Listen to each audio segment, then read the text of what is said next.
Vodafone presents the pre-match. It's Championship Sunday here at the Spodek Arena. Welcome back to ESL 1 Katowice 2019. Just 3 teams left in contention to lift the trophy. Who's it going to be? We're going to find out over the next few hours as we head towards the grand final. But first up, we've got the lower bracket final between 2 teams who have plenty of form between each other over the last 7 games, all of which have gone the way of Gambit. Kryptonite? Who knows? Let's find out from Shiva right now whether she can talk to FNG and find out whether it is Kryptonite or not. Well, let me indeed ask that. FNG, Paul just mentioned that you guys have a really good track record when it comes to OG. What do you have to say about that? I mean, as I said before, I think they have some kind of maybe tilt or whatever when they're playing against us. I'm sure they're a strong team and they're doing a lot of good stuff. Maybe they're not reached this point where they have like billion of heroes that they can play and play around their drafts. I like their team, by the way, in a way that they're really similar to us. We are playing our own strategies, they're playing their own strategies, and eventually, if you grow up to some kind of good hero pool, you will do really well. All right, well, that sounds very promising for today, for sure. How is the mood in the team? Because obviously yesterday, you guys playing on stage was the first time being on such a stage for a couple of your guys. How was it? I mean, obviously the result wasn't as you hoped, but I'm sure that the experience helped. Yeah, I mean, of course, it's always a great experience to sit on stage in face of crowd and just play some good games. Unfortunately, it wasn't good games for some people, for us as well, but I hope today at least we're gonna play some good dots. Yeah, you're confident and your team is in good spirits? Yeah, of course. And you're gonna face off against your former teammate, ILTW. Any special beef there, or looking forward to play him? We're gonna tip him a lot, for sure. We always do it. Well, I'm looking forward to seeing that happen. I gotta ask you a game-related question though, because one of the commentaries, of course, from yesterday's series was the opening of the Nyx and Visage. Is there anything you want to say to us about doing that a second time in a row? Because there were some question marks from some people. No, for sure not. I mean, as I said, I believe in some other interview or whatever, usually you come to some team like Secret with some idea, one idea, and you want to test it like on full potential. So this idea didn't work out. In group stage we were playing Ursa, it didn't work out, so we're gonna go to next idea. But obviously against OG, we're not gonna like think same level as Secret, because Secret is like super strong team. But against OG, we might just draft something normal. Okay, so you got something in mind? Yes, of course. Okay, well, I'm looking forward to seeing you guys play against OG on the stage. I wish you good luck to your team, and perhaps see you after the match. Thank you. Back to you, Paul. Thank you very much. You can see he's had some time as an analyst on a panel, can't you? He's very well spoken, of course, and got his own thoughts on his own team as well as the other teams out there as well. And I'm sure, as he promised, plenty of CIS tipping going to be happening in this particular matchup. We're back with our panel once more. Let's get some thoughts from them on our 2 teams, and we'll start, gents, with Gambit. Alan, it's interesting, FNG, he's a very smart guy. He's been around the block, he knows what he's doing, and you heard what he said about it. He tried one idea, didn't work. Tried a second idea, didn't work. But when it comes to OG, they don't have to figure that out. Yeah. Feels like all their ideas work, and you say he's been around the block. He actually, early at this event, played his 1400th professional game. That's top 25 all time. This guy has been a part of so many of the great CIS teams across the ages, and it's such an asset, right? Having these veteran guys, you may not know as much about FNG or Alpha Ninja as some of these other players, but you know, Alpha Ninja just played it at TI. Absolutely. I think one of the things too is, I mean, we don't really talk about FNG as this legendary captain, even though he's been around for such a long time. He was, like, with that VP when he had them, he was just an absolute, like, beast. Every single time, everyone was not really regarding his drafting, they were regarding his team. And I feel like FNG has actually been overlooked a lot of these times. Yeah, Cap, do you feel like maybe history hasn't been kind to him? Obviously, they haven't won tournaments, so that's partly why he's not regarded as a high-end captain. But he's always had the smarts, and maybe if we look back in history, he's helped teams perhaps overperform. Now we've got the context. Do you know what I mean? It's like, okay, they didn't win anything, but maybe whenever he goes to a team, he improves them. He had Lil on his team. Yes. And that team looked really good when they had Lil, and they had FNG. Yes. So maybe there's something about his captaining that is able to make certain players work where otherwise they have not been able to see the same kind of success. I think that FNG definitely is a smart guy. I think part of it is, yes, obviously they haven't been winning big-time tournaments, but also the fact that, you know, you had a little bit of break, right? And I think people just, like, once they see a player has a break, they think when they come back, it's like, oh, you're washed up. You know, you should have just stayed retired, those sort of things. But FNG has come back with a vengeance, and he's definitely proven that he should be considered, you know, easily top 10 captains. It's funny actually. I don't know whether you guys follow CS much, but there's a similar story, a narrative from last year with Gambit in CS. Where Zeus left Na'Vi, he was the big star, he was the captain, he was the guy that could corral everyone, bring them to the stage. He went to Gambit, which were almost unknown at the time. They had some reasonable guys, but no one that had won any big tournaments. And he was the galvanizing force. He was the guy that brought that team to a major win, which is unbelievable. It seems like Gambit liked these kind of characters. I remember that story. Yeah. No, and it, particularly in the CIS region. I mean, I just remember this conversation I had 2 years ago with Solo so vividly, that for so many years they had so much talent in the CIS region, but these teams would never stay together, and the big organizations would come along and poach your superstars. And FNG, I think, has really suffered from that. And you have to have that veteran galvanizing presence in this kind of a region. Unless you're a VP, which has achieved something truly unique, FNG has got to be the glue that holds this kind of a team together. I think it's the perfect team for him, though. I actually like when I've been watching them. I think it's actually just like the perfect fit because these guys play so many different heroes, and they've been. Yeah.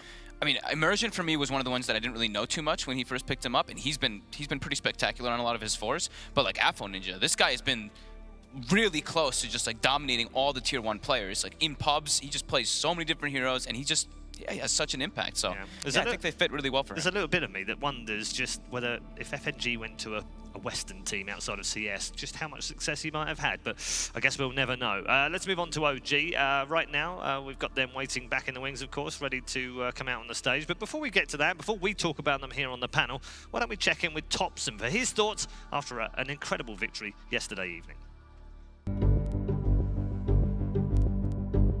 I feel good that we got top 3 this tournament.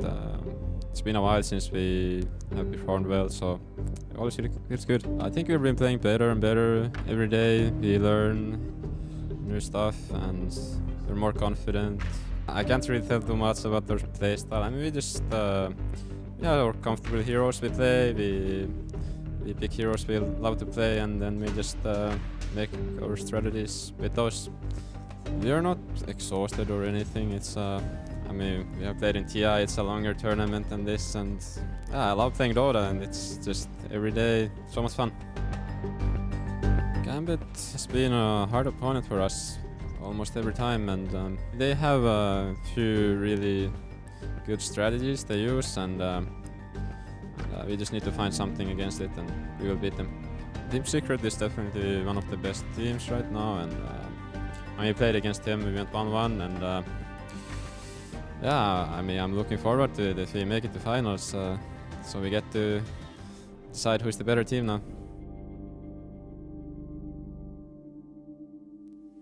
Great to hear from the man himself. It seems odd, gents, doesn't it, that we're talking about the TI champions being the underdogs in a match versus Gambit. How different Dota can be 6 months on.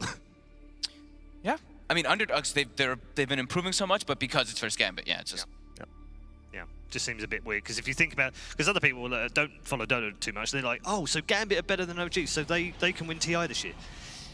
Yeah, it doesn't really work like that in Dota. Dota's not rock, paper, scissors. It doesn't really work like that. It really isn't. No, but it's an interesting matchup, and Topson obviously said in that interview, Fog, that they recognise it. They understand that, you know, he said they have a couple of styles. I think they have more than that, but he said they have a couple of styles which are really good, which makes me think that internally OG have spoken about this, and they figured that actually there are 2 styles which they find very difficult to play against. I mean, OG is, I would say, one of the better preparation teams. I think we got to see that at TI especially, too. So if you look at the way that Gambit's drafting, sure, like I mentioned, they do have a large variety of heroes that they do use, but they like to stick to their core. If they can get them, they'll just take them. They're not going to vary out and just be like, oh, we're going to change it up so much. So I think that's where, OG's like could have a slight edge, because they're just, they're crazy at prep. And I like what FNG had to say about that idea, is that, like, as a good team, all you have to do is secure like these really good strategies, a couple of them, and then just grow them over time, right? Yeah. And you can feel that kind of that concept of building up your team. Definitely felt like that yesterday, didn't it, Alan? They added a few more, the Tide, the Mirana, the Earthshake. Just add a few more, make it a little bit wider, make the other teams think about a few more heroes that they can play. It's starting to feel like they actually have got a good grip on this. Absolutely, and I think that, again, we go all the way back to the Frankfurt Major in 2015 when OG started their big run as a franchise, as a team. they were called a one-patch team even after they won that tournament. They were called a two-patch team after they won their next tournament. You don't have to play everything. You have to play just enough so that the other team can't ban you out and counter you. And I think that's what you're seeing from this OG squad in terms of their development. Again, though, the question is always, if their top line strat gets taken away, can they find a way in the game to make those adjustments? It's not, their strategy is clear. The question is, can they do it on the fly? Yeah, I'm so curious to I'm honestly just looking forward to the first 3 bans. Right. That's actually right. On both sides as well, on right? both sides, exactly. See whether they follow the Fnatic thought, which was that we talked about this yesterday, all the way through the tournament, focus on No-Tail, get rid of 3 of his good heroes, that limits their pool a little bit. Fnatic went the other way and went, no, we're going to focus on the cores and get rid of the cores. Which way did Gambit go? In the last time, they focused on, they took out the Ember and the Troll, which I think looked pretty damn good. I think the Monkey King overall, I don't want to say the heroes are figured out because people are still all playing and it's still a super strong hero, but I think teams are learning how to play against it and they're catching it off guard a lot of the time. So those look pretty good. And at least the thing is that Gambit, they play all these other heroes. It's not like yesterday where Fnatic was like, okay, we don't play Coddle or Chen, so OG's just like, all right, we can just first pick Furion and stuff like that. So that's where I feel like they can actually have a good fight because they play everything. Okay, I want to get more from all 3 of you in just a moment. We've still got plenty more to talk about here on the panel, but it is time to introduce you to our 2 teams. Katowice Championship Day is here!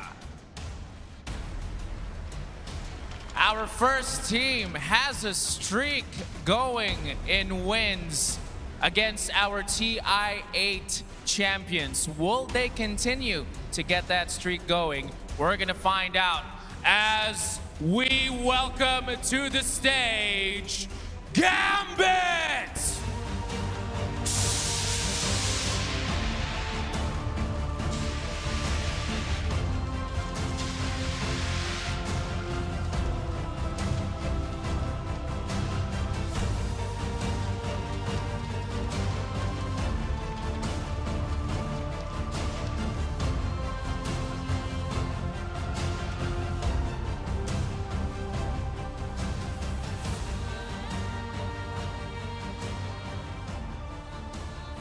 So I was backstage before coming in and bumped into Seb, and I said, how do you feel about this match against Gambit? He said, well, they've been taking a few games from us, but that will end today. Let's see if that would be the case as we welcome to the stage your TI8 champions, OG!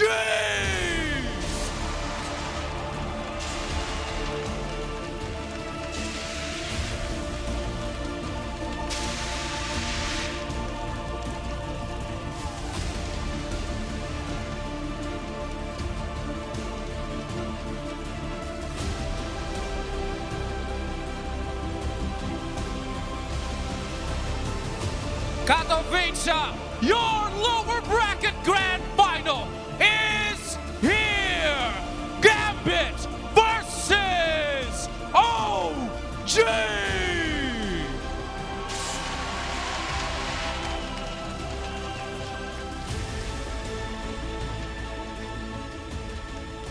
The stage is set for a fantastic lower bracket final between Gambit and OG. Players will get themselves settled. We're also settled here at the panel, ready to discuss the draft that is inevitably ahead of us and some of the heroes that we might see. But before we get there, we're still finishing off talking about OG, and I do want to continue the discussion that you guys were having just before the walk-ins. So I don't know if the stats back it up, but I was curious because the way I feel about OG is when I look at the Ember Spirit and Troll, and then I think there's one other hero, which is the Magnus. I feel like those are the 3 heroes that OG are most successful in the later stages of the game. They do back them up as well, don't they, Alan? Yes, stat-wise. very much so. Yeah. Magnus is certainly, I think Magnus is on a tier by itself when you talk about OG, when you talk about the fact that Seb is riding an 11-game win streak with that hero. Wow. But you guys were talking about something that I think was very interesting. You guys brought up the role of the Monkey King. And if you look at the last 2 drafts, when these 2 teams played each other earlier at this event, what happened was they banned out the Troll and the Ember, and they got CK'd in the first phase. They took the Monkey King, all right, in the first phase once, and the third overall pick the second time, and they got 10th pick Razor. And that really sort of arrested Topson. That's been, when we talk about OG not being able to recover when Plan A is taken away, a lot of times Plan A is Topson. And that Alpha Ninja Razor just took Topson completely out of the game. Alpha was 27, 2, and 17 in those 2 games. That mid matchup is going to be huge. Other thing, Gambit has been abusing second pick. They've been second pick in 12 out of the last 13 drafts, and in 10 out of those 12 drafts, they have last picked Alpha Ninja Zero.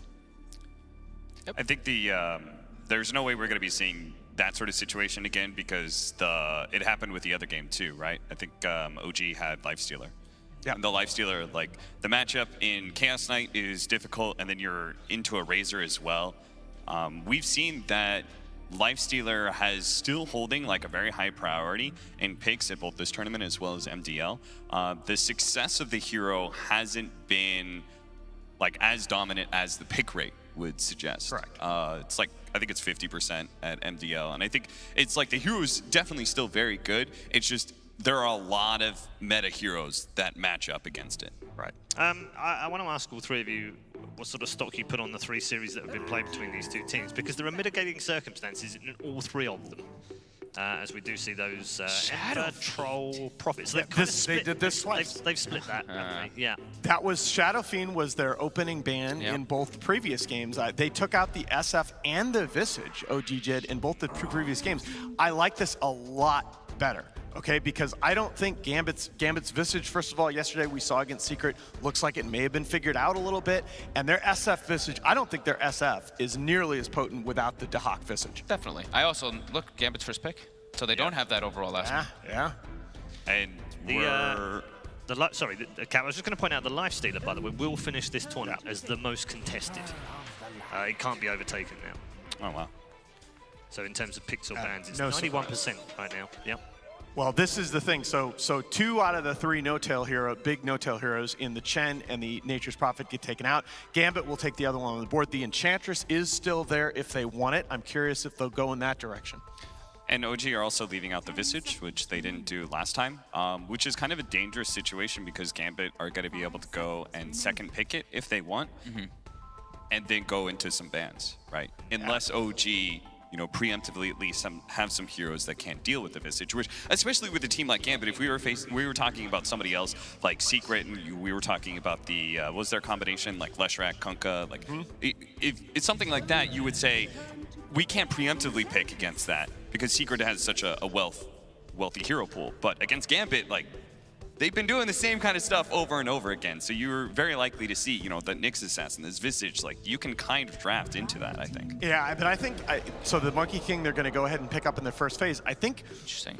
The Secret Series was very informative because when you talk about Gambit's Visage, it's not just how to counter Visage, it's how to counter their particular way of playing the hero. And I thought that when you saw Puppey take the Brewmaster for that AoE offensive purge, take away the ability of Dahak to rush that Crimson Guard to protect the Gravekeeper's Cloak in the mid-game, all of a sudden that became a hero that in these 15-20 minute fights you could go on.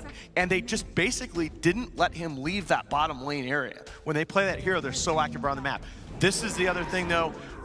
Secret banned this hero first phase both times in the game against them yesterday. I think Dahak's Ursa has been every bit as good as his Visage. They are 10-3 in the last 13 games on that hero. He likes to play versus Monkey King too. Yep. It's one of those matchups that can go both ways, of course, but an Ursa can just eat a Monkey King before he gets anything off. Yeah, Monkey King doesn't like playing versus Coddle either. No, he does not. You just get blinding light. You get pushed out of your ult. Out of your tree and your ultimate. It's not a fun situation for you. No, definitely not. Enchantress, obviously, like for a long time, hasn't liked Ursa. It's a little bit better than it used to be, just because you can dispel. There's a historical ban from OG. They've got some PTSD over the Medusa from 3 of the last 7 games against Gambit. Did you want to pick up on that point I was going to make as we headed into the draft? We kind of got cut off there about the three series. The first series is online, so you kind of go, it's online. Yeah. The second series is at the minor, first tournament for ILTW. There are mitigating circumstances. The group stage, okay, I think that's the first legit Gambit series win over them, where they seem to be in the right place, as it were. And they lost the same way. And they lost the same way, yeah. Which would suggest then that you would go, okay, maybe we do put more stock on the previous series.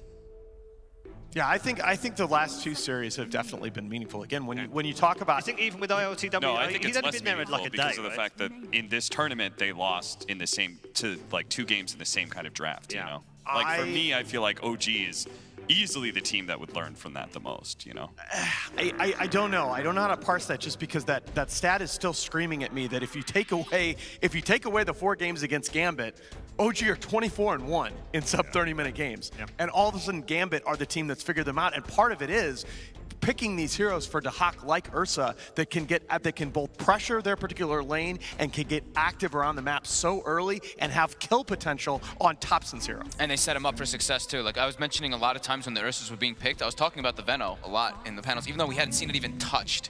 And they take it out. They're I'm making sure very this Ursa can have a great game. And okay, they just pick isn't it a really good Viper I mean, game now? this comes back to what FNG said in the interview beforehand. Yeah. They've both got their ways of playing, and they're going to stick to it.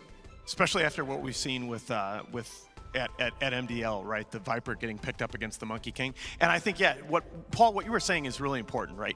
Gambit is a team that's going to stick to their guns. Of course. Okay? They're a team that was on fire with Ursa, had won 10 straight games, all of a sudden lost 3 straight, and had no hesitation picking it up in the 4th game. That we know that. I am a little bit surprised that they didn't take out the PA Gambit in the 2nd phase. I like that Magnus ban, but I thought Mag PA were definitely going to be their 2 2nd phase bans. I feel like you have to know that they're picking PA here. They've literally played Ember, Troll, or PA pretty much exclusively on ILTW. Maybe Lifestealer or 2 there, and give or take. But How much does FNG knowing what ILTW likes to play, how much does that come into this series? I think it's huge. Well, that's a good point. That's a really good point. He will know which ones he likes playing, and they'll have had discussions about it in the past. Yeah. And he's got, Eastern European player, right? FNG will know him very, very well. And they also know he's a tilter. He's Well, a tilter. only if you tip him a lot. Only if you tip him. So they're gonna try to ban. Yeah. Can they fit Venge into the lineup? Do you think Venge is a viable support? Is basically what I'm played asking. it yesterday, I thought it was really OG? cool though that OG, the way they did it with PA last time. I want this. I will throw this out right now. I want this to be a 4-position Monkey King. So then he's going to need something like a Darkseer or something to enable him, right? That's fine. That's fine. Darkseer hasn't been one of Seb's better heroes I don't like necessarily. him on it personally. Okay. I like this way better. This is Secret's answer. I think you have to pick a Brew here. You have to pick a team fighter in specific. You're fighting versus an Earthspirit Coddle at the moment. Right now, you look at OG's draft and they have like no team fight. It's the Monkey King ulti. But then when they pick the Brew, it's starting to look much better. They can actually try to take these fights versus this Coddle and Earthspirit. And simultaneously, OG can't outgreed Gambit the way like Secret was able to do. Sure. Like, one of the big ways they abuse the fact that they have this special thing with Visage where they just go in jungle with Ancients is that they felt compelled to go fight despite the fact they were getting that extra efficiency because Secret had outgreeded them. Yep. Yeah. Is that Brewer preempt to the fact that they thought Gambit might want to go to Visage again? Not necessarily. I think that the Brew is just a solid all-around pick here in terms of the team fight stability that it provides, just like these guys were saying. I think he's also an aura buyer for the PA, which is Exactly. pretty important. I think the biggest thing to me here is that, again, Gambit don't get that final pick. So this Monkey King is still open. So Gambit are going to have to show. It's probably we're probably looking at something like an OD here for Atheninja. I would also, I think Kunkka's probably still okay too. Although the laning matchup there against the Monkey King, I'm not sure about. Kunkka would give them a crazy. I mean, I love Kunkka. I do too. Like right now, I think their catch is a little bit limited. It's pretty reliant on the Earth Spirit, so having an extra method of catching would be pretty sweet. And the thing is, I also think what Kunkka does is with core Brew, I feel like you're much more cooldown reliant than you would be when Brew was on support, like with Secret. What about Storm Spirit? There is like no disable on OG. Yeah, I was just thinking the same sort of thing as, do OG need to be careful of the Huskar as well? They have a lot of physical damage on OG. Yeah. That's, like, The Storm's probably the Hard better physical. one, isn't it? Yeah, I mean, it's literally Although- a Boundless Strike as the disable right now versus the Storm. And he has a Coddle on his team who can feed him mana. Storm is a sick call. They banned the Timber. That also, I think that would have has also been... banned Timber in like 6 straight drafts. Yeah, I think that also would have been pretty devastating for them. Same thing. There's not really a whole lot of disables, and this, Timber would have destroyed the Yeah. The downside of so much Storm is that he's matched into Monkey King for the laning phase, where Timbersaw loves that matchup. Ow. That is a good point. But the other thing is, when you see the Doom on the other side, you also have to respect OG's 5th pick Oracle. They love drafting that hard save for Jerax. Yeah. They're looking for an ILTW hero here, right? For OG? If we assume that Monkey King is a 4? No, It's I think the ILTW PA. is the PA. Yeah, Okay. It's, the flex values in the Monkey King, is that going to be Topson or Jerax? Right. And so it's down to whether or not you want to pivot back to something like Nyx is still on the board, Oracle is still on the board, or whether you turn around for something like a Topson Invoker. That's probably the OD. Oh, wow. They're going to take the Viper. You were saying it earlier, it looks like a great Viper game. Now is where I think they pivot and make the Monkey King a support. Yeah.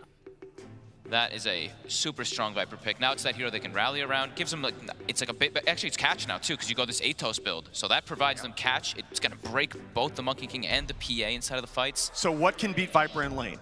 Pugna, Drow, Invoker, something like that? There's a lot of heroes that beat him in lane. Because the first few levels, you don't like put pressure. You farm really well, but you don't put pressure so much anymore on this Viper.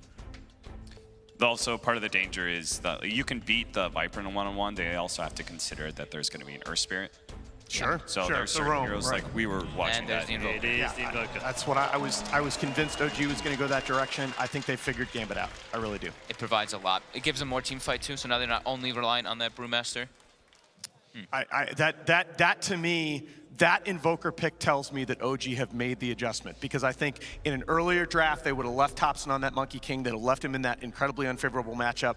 I think OG has this figured out. I think the Invoker has to have a good game. I know he's probably gonna go for the Katowice build. I think he has to, because otherwise it's far too greedy. I think if the Invoker has a bad game, this could be like a super fast stomp from Gambit. Yeah, and it's still a really good Viper game, and he's got the Earth Spirit rolling in on an Invoker. Like, I could see Invoker having a bad laning phase. You've got a PA versus a Viper who doesn't like that matchup at all. Doom into Invoker as well. But remember, that Invoker, the Katowice Invoker, once he gets to about level 5, once he gets those 2 or 3 points in Quas, he's much more robust against those early roams. Yeah, so it's like, can Topson get to that 5-ish minute mark where he's got the 3 points in Quas, and I think he's fine. All right. I don't think you are fine, actually. Okay. Earth Spirit rolls on you, he kicks you back into a... I don't care how tanky you are. I'm still dying. I'm a bit worried for OG, but it's really going to be all eyes on that mid lane. Yeah, for sure. Okay, all right. Well, we're ready for game number 1. These guys are a little bit indecisive as to the way this could go, so in theory, we should be in for a very good game between OG and Gambit, game number 1.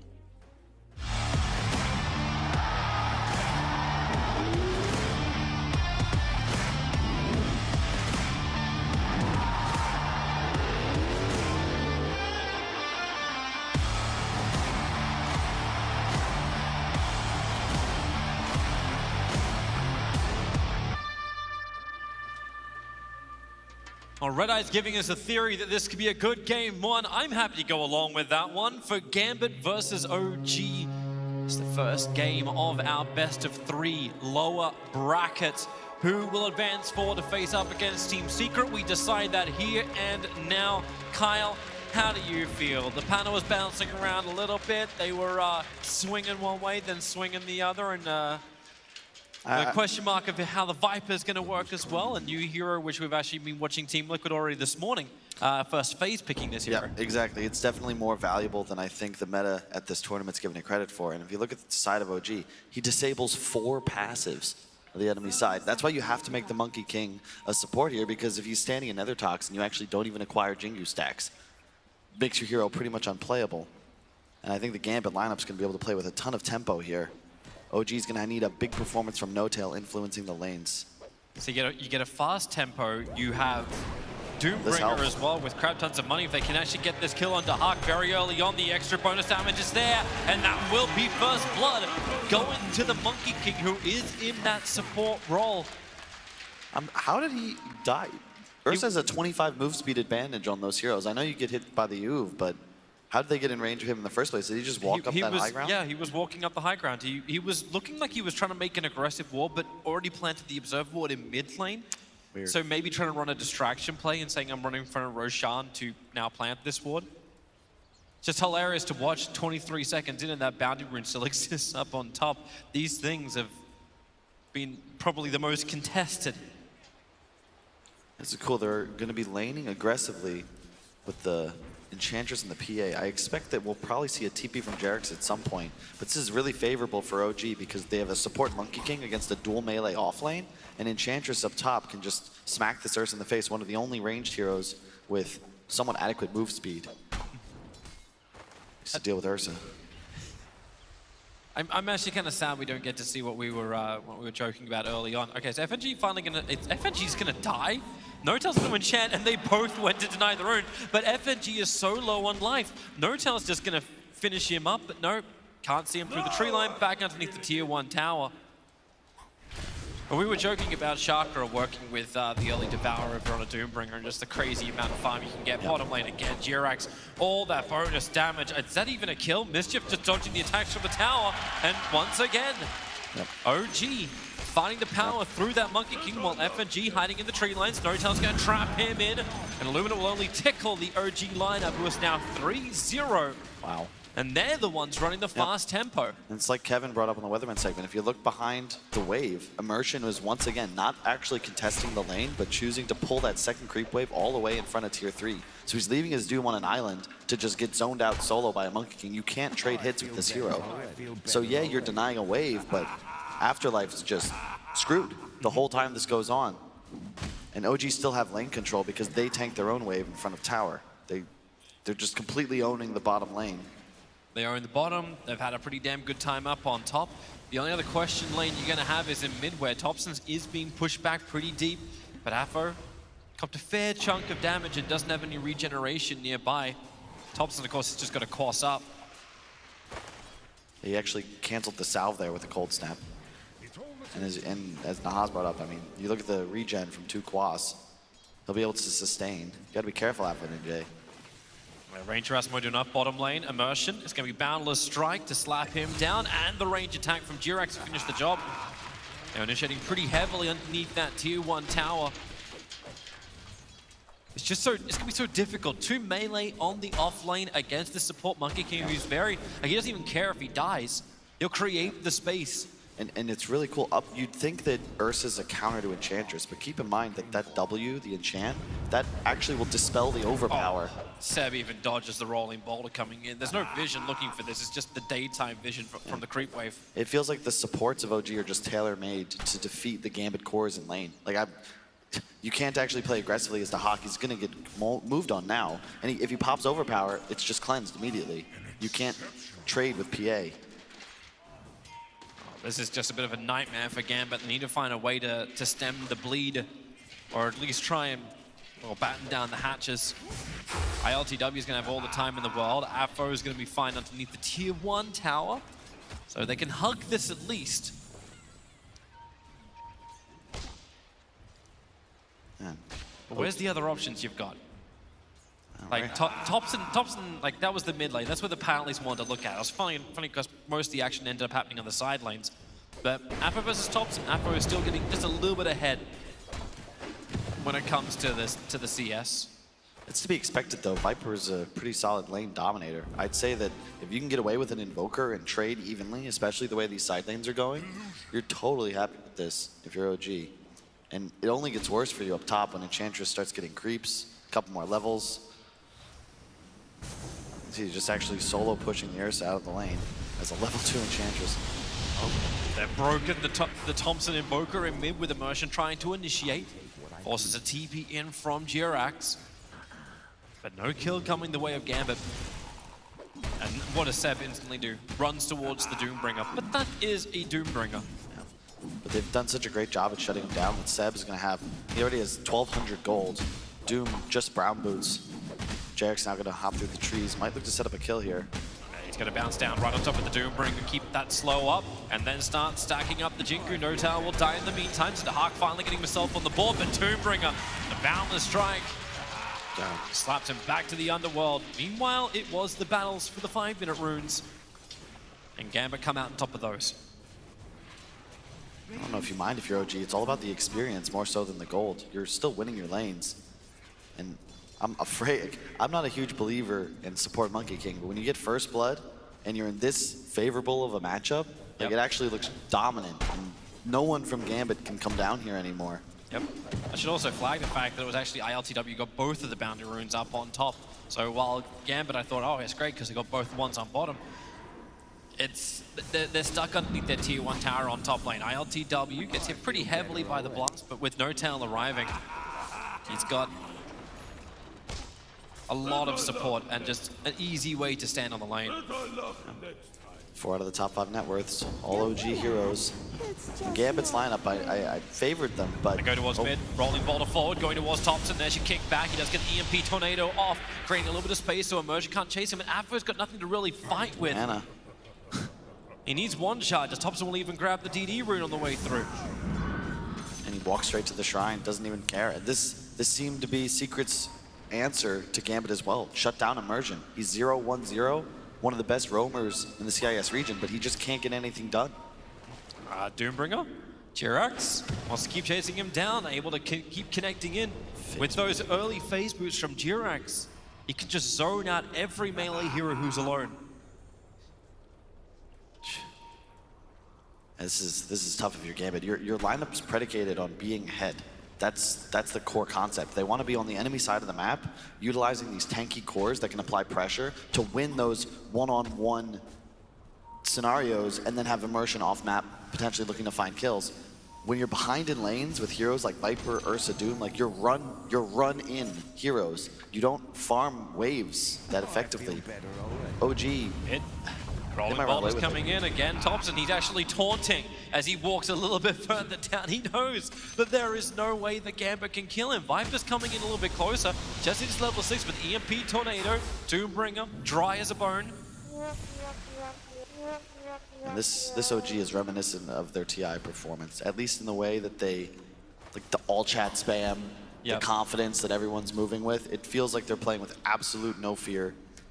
They're dominating their lanes, which is not something they were able to do at TI, but still. Well, you've come out of your draft, you're like, hey, everything actually feels really good for us. All the synergy is going to be there.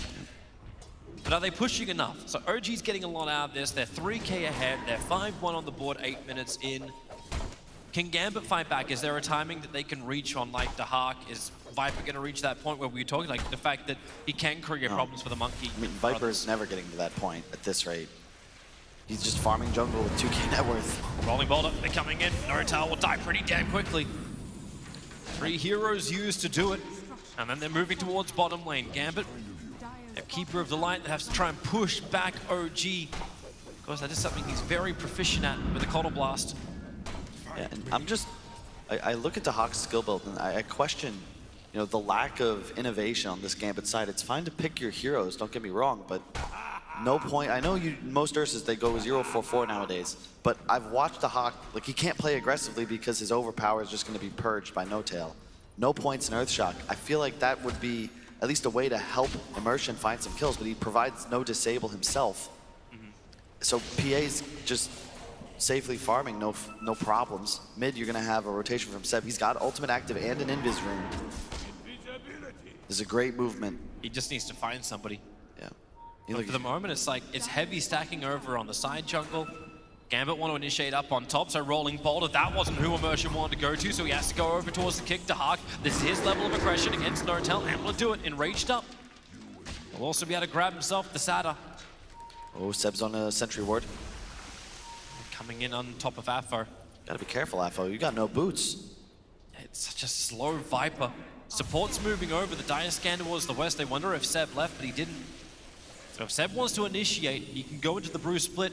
And ES can't do much about that, but they can see Thompson moving over. Remember, this is nighttime. Vision's pretty low, and that's why rolling boulder down from Immersion gets himself away from Jirax. And Afo will reach the tier 2 tower safely. Yeah, but this is just such a miserable Viper game. The way to beat this hero is to neutralize him in the laning phase and then abuse the fact that he just doesn't farm creeps as effective as most other heroes. It's a lot like Razor. Gotta stay ahead. But if you don't ever get ahead to begin with... Yep. Doom's dead. You sure? He can't escape from this one. The clamps will slow him down. You can go into your Scorched Earth, but the amount of damage that Jirax is able to enable for then Seb to get the last hit, it's just way too good. This Hand of Midas from the Brewmaster coming at a good time. FNG a little too close. Immersion has to go for the kick, but a nice dodge from Jirax. Very mischievous. They're just walking over them, Toby. I love how, too, they ensure that Seb gets the last hit as well. They are just trying to rapidly increase his hand to minus timing. And once again, No-Tail with the friendly wolf creep.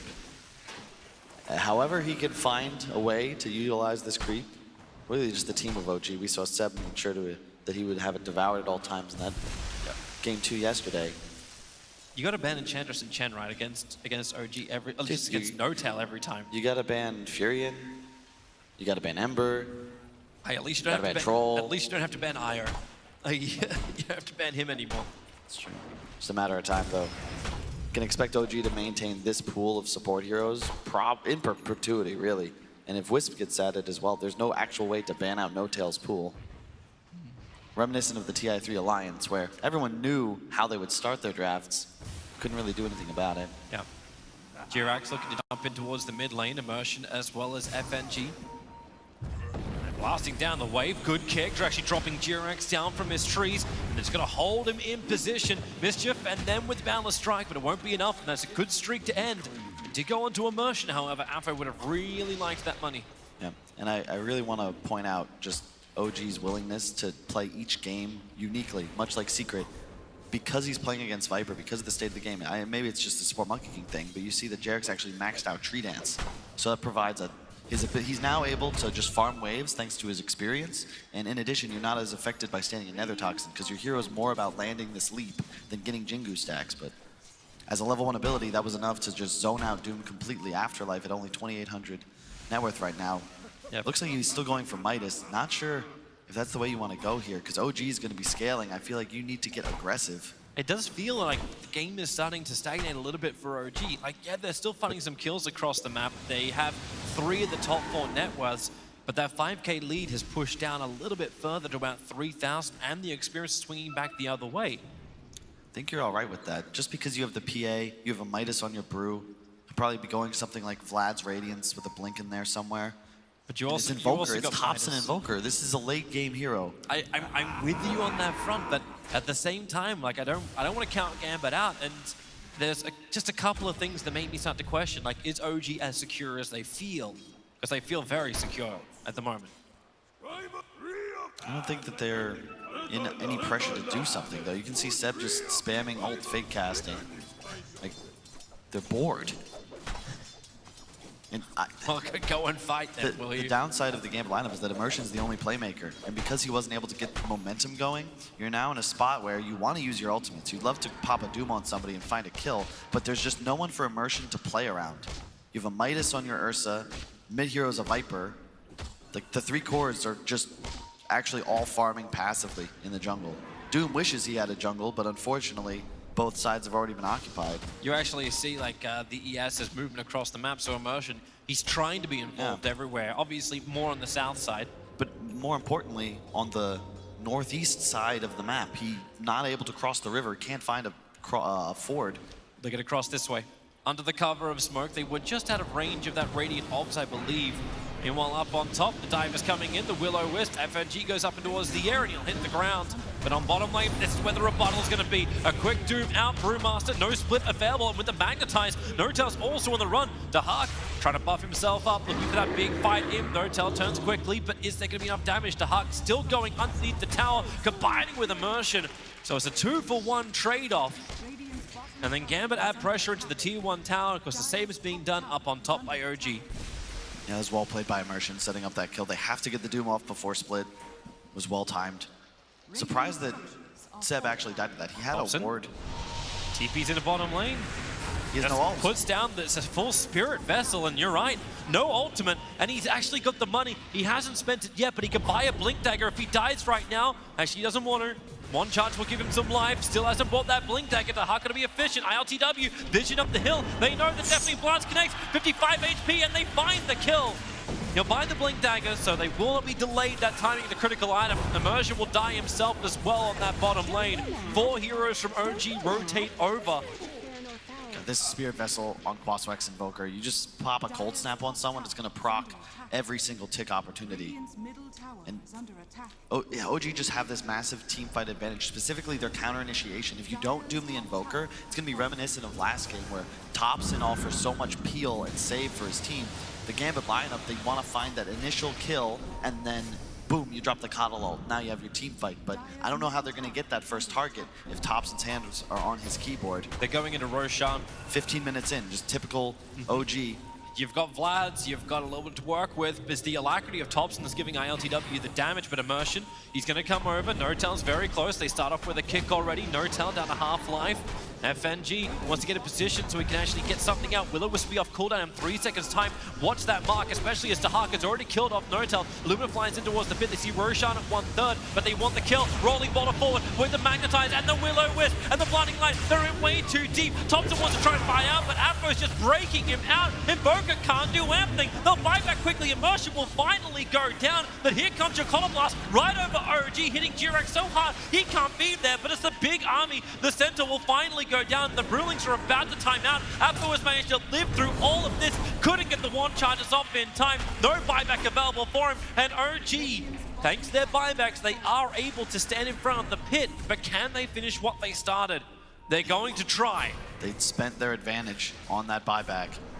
They need this Aegis, as you said, to make this value. Keeper of the Light's going to be ready again.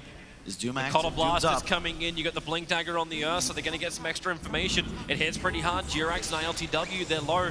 And ILTW, he's already got the open slot. It looks like it will be there, Roshan. Another Coddle Blast in. Man, that's a very, very low. Don't get bashed. ILTW, but they have the Aegis of the Immortal. Surprised they didn't look to take that engagement, but they're just not confident. With no Coddle ult and no Earth Spirit's Magnetize, it's very dangerous. You can see the amount of peel. Once again, the Ursa specifically is going to have a tough time. Eventually, Force Staffs are going to come online. You've got Monkey King with the stun, Bruised tossing you in the air, more stun, split, dagger spam, purge spam from Enchantress, and then Topson and Invoker. It's so hard to play these melee heroes. But it was the control factor that you were talking about before. Dahak, okay, he's going to rage. He doesn't have mana for a TP, even with the 3 wand charges. Now connect on the Boundless Strike. Now he's got 4, and now the mana for the TP is available, a blink away. And Ursa is able to escape the clutches of OG. They're able to push mid in the meantime. TP's coming in.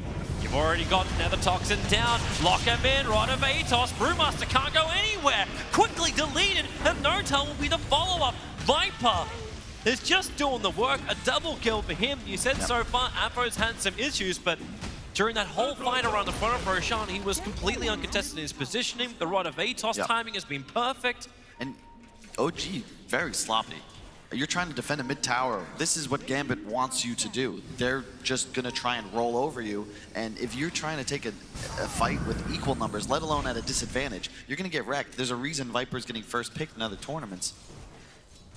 You can't threaten these heroes. And Seb, he didn't even have a split up. So really, they didn't even need to doom him. He's just teleporting in, hoping that his balls are so big that he'll intimidate Gambit into retreating. Sorry, Topson's the only one who's got the balls and he's juggling them, but he'll have to juggle them pretty well to survive bottom lane. The Silence turns on, and Invoker, man, he's in so much trouble. A push back, but it won't help. It disarmed Ursa. He'll still get the clamp. The damage is available. It will be the Doombringer to bring down the Infernal Blade and kill off the Invoker. 70 seconds on the sideline. That long death time because he fought back in front of Roshan. So much time on the sidelines means that Doom, the one who had a horrendous start, is almost the same net worth as the Invoker now. We finally have a game on our hands, Toby. It feels like Gambit, really, really shaky start, but the nerves have disappeared. They're now in a position where it's very winnable, but they gotta try and get onto OG's side of the map. I don't believe that they'll be able to outscale the PA, even though Doom and Ursa win Midas, so you can certainly stay in the game, don't get me wrong, you just Doom PA. But at a certain point, Topson's going to have a Linken's. He's going to place that on the ILTW Phantom Assassin, and there's going to be a win condition for OG all game, which is fight with Doom down or deny it, and there's no longer any control. You could always just have the Arrow of the Silences. I suppose it's the upside of not having a BKB that fast for ILTW, but that level 25 talent, is there ever a reason you're 120 damage overgoing the Nether Toxin Silence if you're already having disarm from it as well? If this game is going to go late. I'm not sure. We'll get to that when we'll cross that bridge later. Okay, I'm a little too far ahead. Sure. Let's reel it back in. Bottom lane, OG's going to attack the tier 1 tower on bot. And Doombringer can do nothing to defend this. Their biggest counter push has come through FNG's Keeper of the Light, who's been doing it tough. Yeah, but you can see Gambit just very hesitant around the map. They've got 3 heroes playing top, the Coddle, the Earth Spirit, and the Ursa just hunting. They're going to see Thompson. They've Dust. Oh no, it was backpacked. If Immersion had Dust active there, they're going to catch Thompson almost Here's for the sure. sentry But now ward. he's on. He's walked in. Well, the rocks come down, but he's out of range of the sentry ward. Is that Dust ready? Yes, it is. So Thompson revealed that they can't keep the attack going, or can they? The rolling boulder forward. They burst on each other. Immersion and Jirex. Jirex will have to pop back down again. The Magnetize turns on an Immersion. He needs to get the hell out of here. Rolling boulder up and away. But TP bottom. scrolls available, but as you said, on bottom lane, Enchantress has already gone down. The defense is there, but it's top where the TP out is just in time. He's disarmed, but he's alive and back in Fountain. A lot of cat and mouse, but you can see ILTW playing a lot like we saw Nisha yesterday on this PA. Just not participating. I've got a Battle Fury. I'm going to continue to accelerate. Everyone else, you enjoy yourselves. And even with the kill count going 12-12, the advantage is actually swinging bet-wise towards OG. It's only 1 point the difference. I think Thompson's itemization got to be troubling if you're an OG fan. I don't mind it, but when you go Spirit Vessel Force Staff, you're no longer that late game force that we come to expect when we watch, say, like the Miracle Invoker, the mid one Invoker, the no one Invoker. This is very much still that utility. It's weird, but that's Thompson's playstyle in a nutshell. Weird. Different. So unusual. How many more words can we find to describe while Gambit just move around under the cover of smoke, trying to find their own targets? They're running out of smokes, though. I believe this is their 3rd, possibly their 4th of the game. They used one to kill Thompson earlier. They've been saving this one for some time, but I question, you know, this is something that I criticize VP for even. It's just a CIS habit of, hey, guys, like do nothing smokes. Like, we're bored. There's nothing happening. We don't really know what to do here to properly position ourselves. So let's just smoke and see what happens. But Roche hasn't spawned and will not be spawning for 2 to 5 minutes. You want to look to play around that area. I would have preferred to see them utilize that smoke to try and get enemy wards deep into the jungle, because you have bounty runes spawning in 2 minutes. You've got the Roche in 2 to 5. Like, that's the time in this game where things are going to heat up. They just put a Itemization's defensive gonna one be for instead. that. Like they just put one watching that top bounty rune, that's it.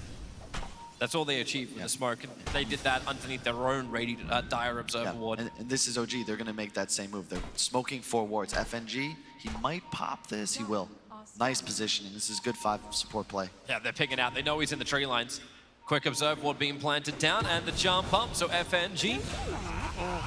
Let's break the smoke. Oh, hello, Immersion. He TP'd in towards the tier 2 tower. Afro trying to find Thompson, at least battle against Thompson. Nether toxins are absolutely everywhere, and now Doom's going to arrive. He gets the Doom over on the Phantom Assassin, and Thompson just locked down in the back lines. Dahak going to work with Immersion. The Will-O-Wisp giving Afro a little bit more space to get back and to pop off the Greaves. These Brutally Control hasn't done enough. They may be able to kill on the Phantom Assassin. Yeah, you bet. Dahak with a double kill, looking for a triple. Seb, he's gone back into his normal Brewmaster, and that is nowhere near as strong. Down he will go.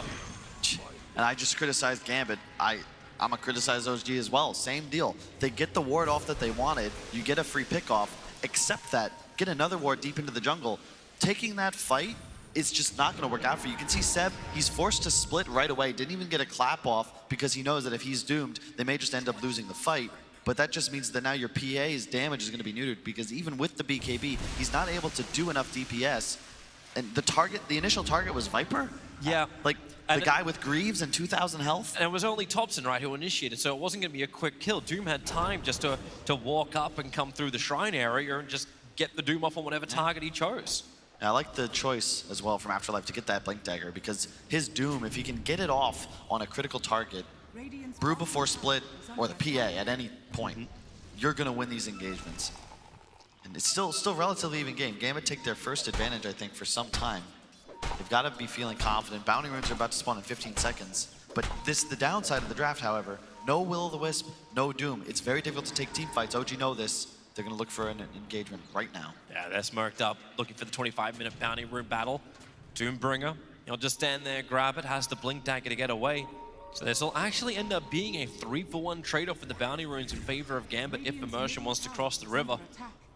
But OG continue to go in deep, looking for their target. And look at this ward. OG have the information they need. They place another one deep on that top right hill. It's very nice round roach, but you want to ward over aggressively because usually de-warding will be done closer to the areas where the team thinks you're going to be looking to fight them. Instead, you just get vision of what areas they're currently standing in. Oh, they're just going on to tops, and there's a quick dust going to be triggered, so there's no way to hide, but you can just force staff and run.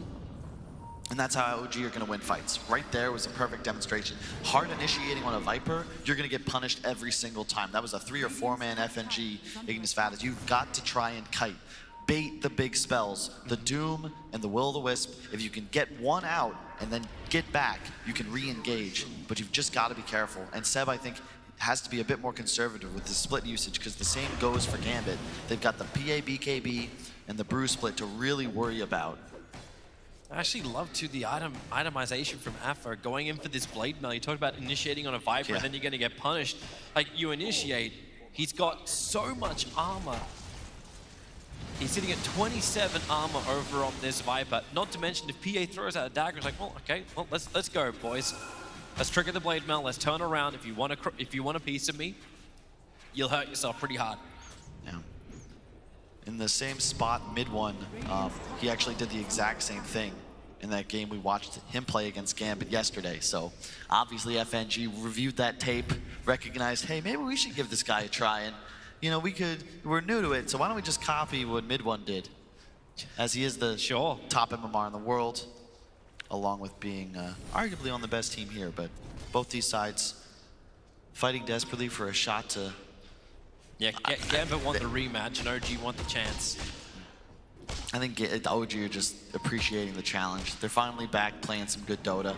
Still some mistakes here and there. Challenge on top lane. Oh, the perfect king. Jirax falls from his perch and the king has been dethroned. Dead for a very long time. And Roche is up.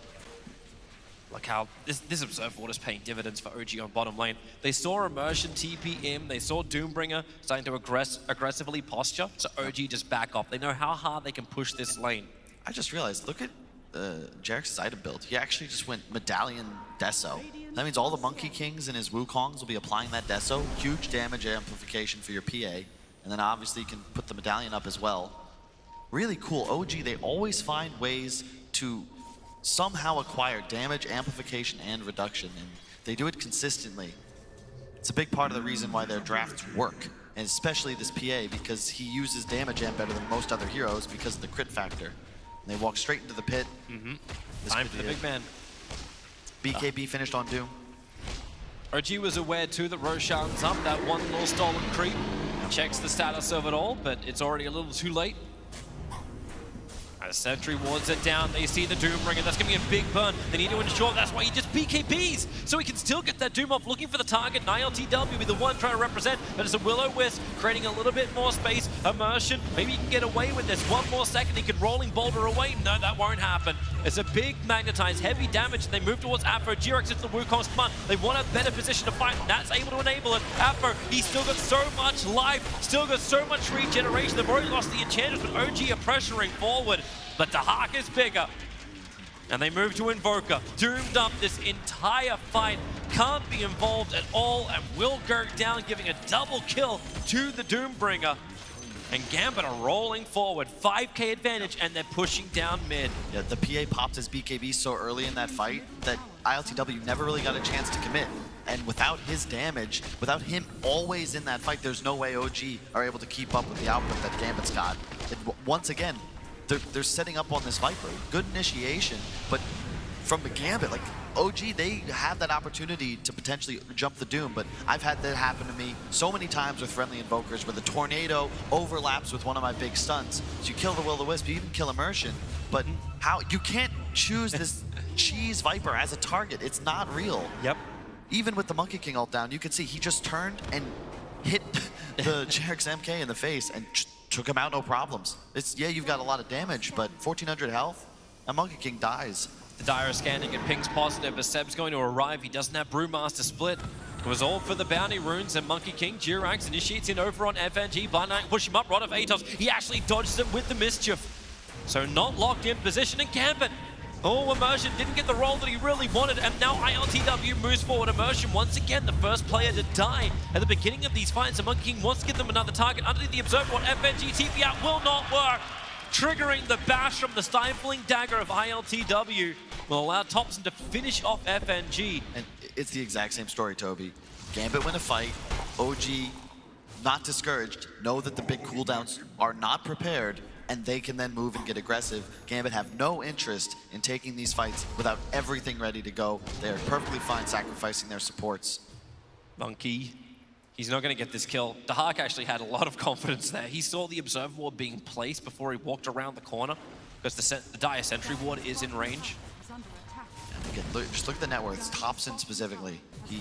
The Viper is going to beat him to Ags. That's going to be a big tool, and just kiting the PA. There's no Lincolns that's going to be up on anybody for some time. He's just going to spam that Viper strike. He also talented for it. Yeah, It's 245 damage per second. It still feels crazy going into the late game though, because like the Phantom Assassin late game does an incredible amount of damage.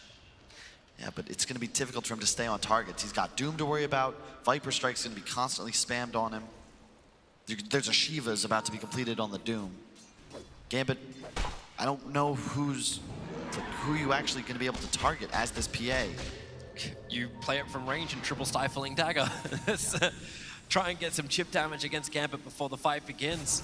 Give them some level of opportunity, because it looks like so far OG's initiation doesn't work anymore. It started with Jirax. Jirax was the way these fights would just begin, but do you feel odd when it's Seb not able to play that stun initiation? It's not a big RP. It's not a hoof stomp. It's not just a slaughter crush. It's this Brewmaster, I'm jumping in, I'm not even going to clap, I'm instantly going to split kind of play. I think it's just yesterday they had a draft that was tooled to help out their PA carry. This time they've had to itemize for it, and they've lost.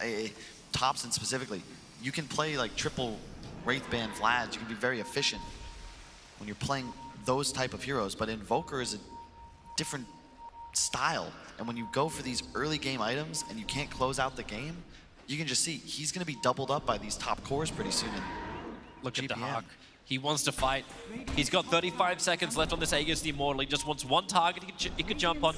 Bait out ability from OG, and that's what he's going to do. Jumps over, straight up Thompson. A 4-star almost gets him out of range to the Will-O-Wisp, but that half a second he turned around was a second long enough, and Notel will go down to the Aegis the Immortal. It's not even going to be required as they go from one to the other. ILTW jumps over towards Seb. He wants to go invis, but it won't happen. Dahak is still there. They'll be able to easily find this kill on ILTW. He jumps up, looks for a little bit of a crit. Maybe he starts to have enough damage when he gets the extra bashes out and the Abyssal Blade, but no, they just run him down. Beyond godlike. For Dahak, and the Aegis is gone, and they got 3 kills and didn't even have to really expend it. I love watching just simple Dota executed to perfection. Gambit, they finished big items. They got the Shivas on Doom. They got notably the MKB on the Ursa. They still had Aegis. Now is the time to smoke and go. They're already on the OG side of the map. PA dead for 55. I don't even know if Ryback helps. Dahak just chased it, blinked, fought towards Seb. Couldn't get the connection. Fortification will buy some time. 8 seconds before Thompson's going to live, but this mid-Rax, it's going to be gone before they can really fight. Rod of Atos holds Brewmaster in place, and they start over on Notal. Jirax, it's a good boundless strike on 3. The only reason I say it's good is because it creates enough space as Gambit look for the kills.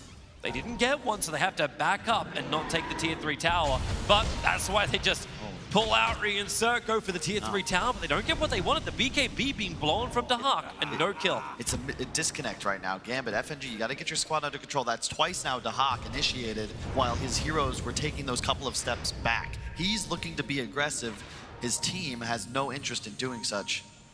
Got to make sure you're on the same page here. You've got a big advantage, but PA is still arguably the hardest carry. And you look at the items he's got queued up.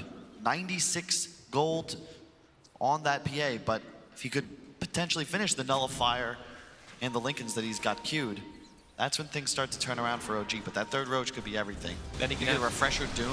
Oof. Yeah, I would say he can have some protection against the Doom, but when you've got 2 of them available, Doom just needs another item that can help trigger the Lincoln Sphere, and he'll do it all himself. ILTW is looking for a kill with Thompson.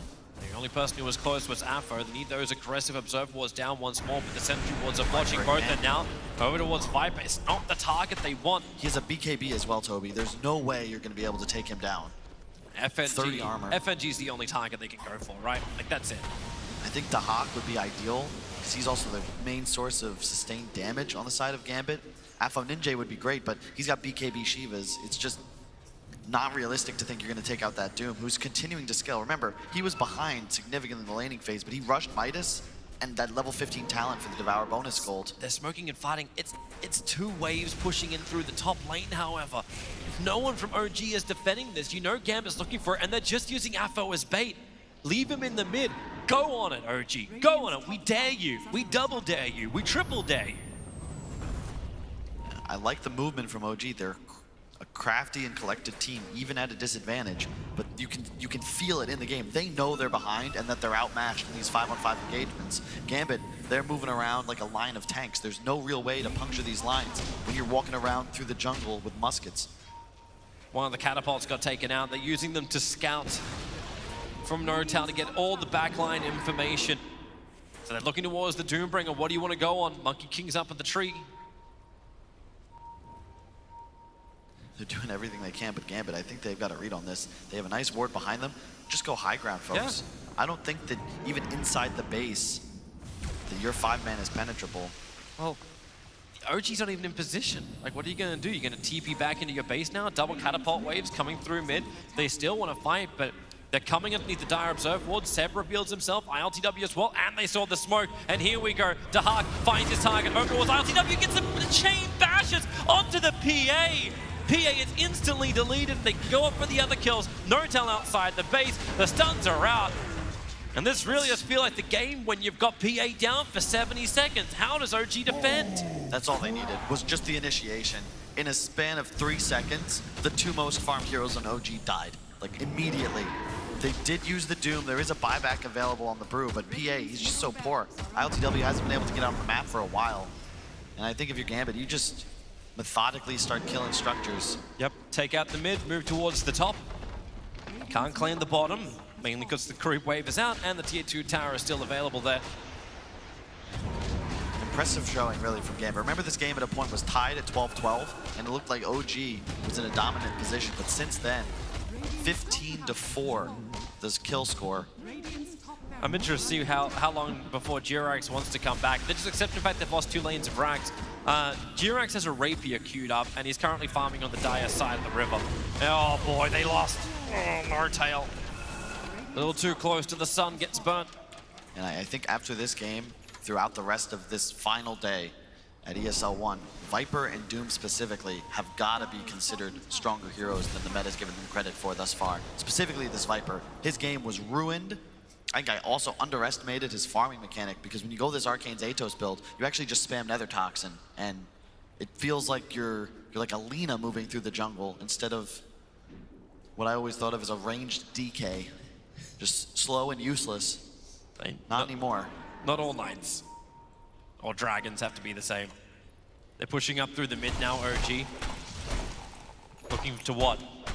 Roshan, he spawns right at that moment, and the Forge Spirit's gonna scout it out. They need this. They need this so quickly. Alacrity buff up on PA. They need every single crit they can get, but here comes Gambit, looking for the defense. FNG starts with the Illuminate. This may come a little late. Roshan already down to 3k life, and now here comes Ursa, BKB up, and the Doom. Roshan, well, he's not down yet. Here comes your Wukov's command. OG can fight from the top of the pit, but Thompson just locked down by the Viper. Roshan still needs a kill and an immersion inside the pit. Seb is creating enough space with the chaos of these Brewlings and the Stun Strike coming in. Is there enough damage for OG to actually stand this one when Invoker fires back Thompson? He disarms, pushing back Afro as well as the Ursa. They're going in again as Brewmaster. He's back to his normal form. They've lost that chaos timing, and Jirax cannot stand this fight anymore. Thompson's doing the best he can to keep everyone under control. The Boundless Strike and ILTW, he's back in again, needs to find a grip, needs to find the damage, he can't find Jack, down he will go. Jirax, he's the man doing more work than anyone else in this fight, but finally he will die. Seb will join him as well, and that's Thompson and PA dead. for so damn long. There's just too much control. Brew cannot blink away, cannot get away. And 4 heroes dead. This is Roshan to Gambit. OG played that fight about as well as you could possibly expect them to. That was against the Refresher Doom. You had double BKB, Shivas, and Ultimate. They had buybacks on 3 enemies. Like, they did their best. They got spells off. They were kiting the BKBs. They forced spells. It just doesn't matter. Anytime the Ursa is on a target for more than a couple of seconds, they're just dead. And realistically, Afterlife just is not a target. He is far too tanky. Goodbye, Nortel. Yeah. I think this one's in the books. Yeah, this really is game. Dahak is already going for the tier 4 towers right now. There is really no way OG can defend this. Durex can buy back, but he's got no other friends to work with, and he actually TPs out towards the shrines to pick up the bounty runes. Get some money, so at least maybe some of your stats look better. But this game, game 1, it belongs to Gambit. They will take the Radiant Ancient, and they will take game 1 in the lower bracket of ESL 1 Katowice. GG. Well, way to keep your composure, Gambit. Very impressive. OG, I think that in the previous days, we saw them have the easier to execute, simpler lineups that had win conditions that would develop naturally throughout the game. In this one, I feel like they had to play better than their opponents. Gambit, again, slow and steady. They had tons of mechanics in which they could just continuously increase their net worth. Really, just the PA was a force as that game continued. Yep. Thompson's decision to go Spirit Vessel Force, I understand the utility, but you could see his net worth. I think it went up 2,000 from my first comment on it, maybe 20 to 30 minutes earlier in the game. Yeah, he needed more influence. OG just needed more presence on the map. They need something, because right now they're 1 game behind Gambit. Can they do it? Can they get into that grand final? We'll find out in game 2. Certainly will, yes, as we come back to Toby 1, of course, and Kyle for game number 2's commentary. Great commentary in the first game. A game which saw Gambit take an 8-game winning streak against OG. How can they break this? Well, that's a question for our panel, isn't it? Nahaz, Fogged, and Capital is back with us. Alan, it's 8 out of 8 now for Gambit, and it doesn't look any different from the previous 7, frankly. Kryptonite. Yep. That's all I got. Look, this game was all OG for the first 16 minutes. And then that Roche fight happened. OG were working on a 5K net worth lead. They spent almost all of it in buybacks, and Thompson in particular, Kyle did a good job talking about this near the end. His progress in the game was just completely arrested. He felt like he had that Roche fight, he got picked off the bottom line, felt like he had to build force, and all of a sudden he's in a situation where he's starting his ags at the 22-minute mark, instead of often we see Thompson close to finishing it. Yeah. One of the big things for me in this game is that they feel like they also have to go for this Viper. They have to put so much attention on him, but he is an absolute monster with how tanky he is. Like, once he gets his items online, I think it's that fight where he just got, I think, the Greaves, I believe it was, or maybe just like the mech. It makes him just that much stronger because he has the spell lifesteal. We talked about the double breaks that he can do already inside of the game, so he just stands his ground. Both of those melees jump on top of him, just drops another toxin at his feet, throws his ulti, and he has that spell lifesteal healing him up. We're gonna see that right here. Yeah, this actually, is it. He goes from like 30 well, he did to... have the cheese as well, so that is the one that actually healed him up to full. Okay. Yeah, but look at his health though. He's so durable, but he's such a distraction because they have to go for him because he actually does so much damage inside of the team fights just from that magical build. Yeah, they just let it be too good of a Viper game. Like, they have 4 different passives to be broken by Nether Toxin. And then on top of that, you have a Coddle who can instantly refresh Nether Toxin as well. So he's just like, pew, pew, gets 2 different ones off in a fight. Like, it just felt like one of those things that maybe was overlooked by OG. Mm-hmm. I mean, the item build, I know the Atos Greaves is like the standard, but then the Blade Mail on top afterwards too, I was like, damn, these are great items. We were talking in the back room, and we're like, oh, he has some options, but that Blade Mail, and then he's going for the Ags. I think the game ended before that, but it's very rare that like a later Blade Mail on these other kind of heroes is actually viable, but in this case, it's like, what else are you really gonna do? You can't build like a halberd because the PA is already popping his BKB before he jumps onto you to get in range. So that's actually not gonna be that effective. The Blade Mail was just kind of a perfect choice against both him and the Evoker. Back especially when he's first started soaking doing everything. stats. Yeah, that was when I first started doing stats. That was one of the first item splits that I looked at. Is Blade Mail is just an absolute dog-s item after the 20-minute mark typically, but in this particular game, for the very reasons Fogg said, Viper was attracting so much attention, and it just penalizes you even more for going on him. Okay, those are the thoughts of our 3 panelists. We've also got one extra member here, of course, of the broadcast team. A particular thing that I know that a lot of you out there have enjoyed, me too as well. So let's head over and find out what Purge has for us. Hey guys, going to take a look at some of the early game stuff now. I think what OG focused on, like typical, was trying to have these lane matchup advantages. They picked the Monkey King really early, and typically Thompson is a guy that plays that. So by picking it, it basically set up Gambit for picking a hero matchup that could beat it in the lane. I know you guys said that it had very good counters in the mid game, especially because of Nether Toxin, but at least in the laning stage, it didn't work out too great. Now, one other cool thing they did with Monkey King is they bought a really fast Orb of Venom here, which slows enemies. The problem is that Monkey King himself can't take that much damage, but they're able to get this first blood onto Hawk on the Ursa, and as a result, he got a fast 400 gold. They also turned this into a couple last hits in the lane here. Seb actually letting JRX get a couple of these because he was able to get a really fast boots of speed, and because of that, now he's got a slow and he's got further movement speed for himself. So he swings into the side chop here, swings back around to get behind the Doom, and all of a sudden Doom is in a ton of trouble. He ends up getting killed in his lane. So now they've got the support that can trade really well against melee heroes and get lifesteal, and all of a sudden Doom is essentially zoned. So if we take a look at the relative last hits over here, we've got Doom down here at 20 last hits compared to Seb's 67 and 21. So while they maybe had some late game matchup problems, they had a huge advantage by the 10-minute mark. 4K is insane. So I thought it was going to be most likely OG running away with the game, but Gambit did 2 really smart things that got them back in this game. Now, one was smoke ganking the bot lane. We're about 14 minutes into the game here. Seb is about to finish his Vlads, and it looked like OG was pretty much prepping to go take a Roshan and then start their trajectory, but they did a smart smoke gank. They rolling bouldered at the same time that they doom Seb. This fight's over. That's right before Vlads. And finally, when they do start the Roche fight, we're already up to 15.5 minutes. This is like 2 minutes later than we just saw that gank. So they had successful ganks despite the really bad laning stage. They had a really good team fight here where Thompson was forced to buy back because they engaged well. That's what got Gambit back in this game and countered OG's early game strategy. Perfect explanation as to how OG looked really good in the early stage and obviously ended up falling away at the end. It always comes down, Folk, doesn't it, to just a couple of things that could change in the game. You know, a couple of team fights or a couple of moments in time. You saw Seb almost on that Vlads, and then suddenly they come in and they wipe him out on the team fight. Is there anything they could have done differently, OG, do you think? Because they had such a good start to this game. Man, I mean, there's always things that you can do better, right? There's always like a couple extra things I mean, you can just do, in terms of game changing, you know, stopping Gambit playing the way they did in that mid to late game. I mean, it's hard to say because so many things started off well for Yeah. OG, right? Like, if you look at that, right, the combination of being able to get first blood and then a fast boots on a Monkey King, like, that is a death sentence for Doom's laning phase, right? If you don't have that early setup boots, then the laning phase is easier. And then on top of that, there was the mid matchup where the Viper was, like, really pressing down on the Invoker, and he goes and runs back.